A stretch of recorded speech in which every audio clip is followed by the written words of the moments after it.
SMG Word Daily with Father Jason. We are on the 8th SMG Word for our Lenten journey. At merong isang salita sa Ebanghelyo na binanggit sa wikang Griego, krisis, judgment, decisive moment, a separation or turning point.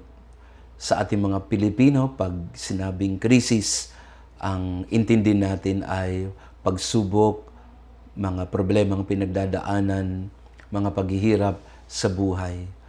Pero sa salitang Griego na krisis na ginamit ngayon sa ating Ebanghelyo, tungkol ito sa sandali ng pagkapasya, judgment.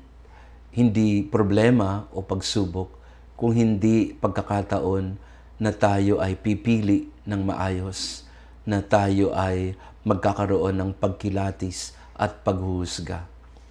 Binigay sa atin ng larawan na panahon ni Solomon na kahit na nga ang reyna ng Timog ay pumupunta kay Solomon para sa kanyang karunungan, pero higit na marunong si Jesus na hindi naiintindihan at tinatanggap ng mga tao.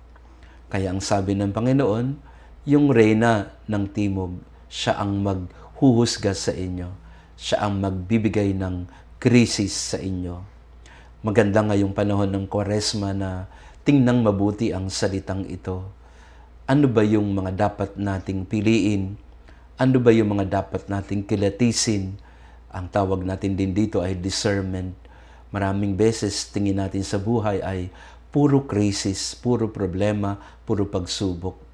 Pero pwede nating tingnan ang krisis sa kahulugan nito ng paglilimi, pagkilatis, ang paghahanap ng liwanag sa pamamagitan ng panalangin, ang sandali ng pagkapasya, ng pagpili sa kalooban ng Diyos.